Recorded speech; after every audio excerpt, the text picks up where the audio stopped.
So Gary, how do you actually go about using MLAB? Well, first you get a copy of MLAB.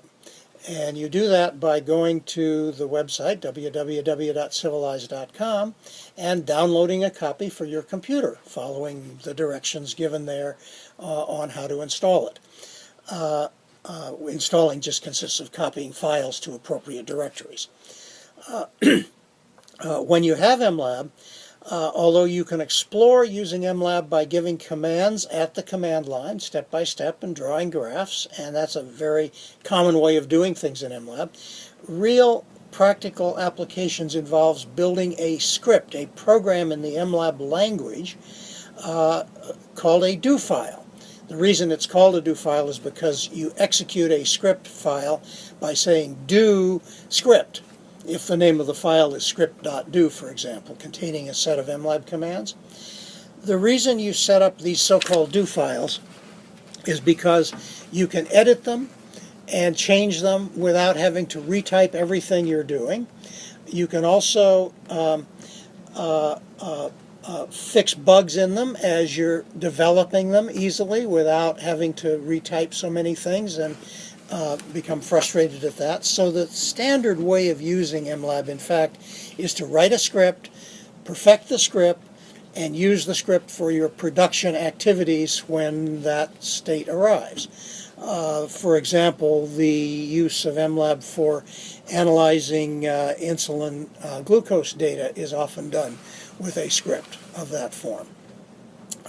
You can learn more about this kind of thing and see some examples of using such scripts in some YouTube videos, which you find by searching for MLAB Education at YouTube. So I guess when you're using MLAB, there's kind of a learning curve. Yes, there definitely is. That's common to any serious mathematical tool. They aren't that easy to pick up because they aren't just pushing buttons, they are actually dealing with your mathematical models. But you can do that relatively easily, step by step, by practicing with some of the simple examples that are given in our example do files, and also in various papers that are published at our website, including the videos we cited before at YouTube.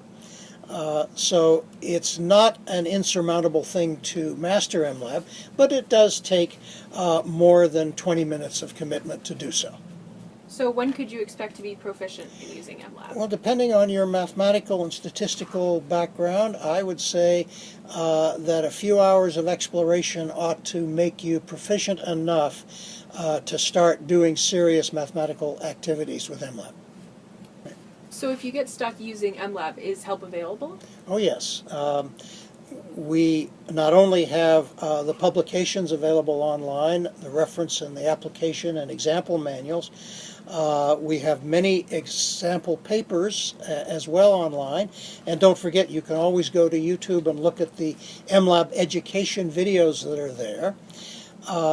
However, you do have to spend a little time learning about MLAB. A few hours should make you proficient, but you can't just push a button immediately to use the program. The MLAB program is available for 7 days when you download it, so you have plenty of time to explore the program before you buy it. And you can get a version for all the major platforms, particularly Windows, Macintoshes, and Linux machines. All right, Gary, thanks so much for talking to us and teaching us a little bit more about MLAB. You're welcome, Aaron. Thank you very much.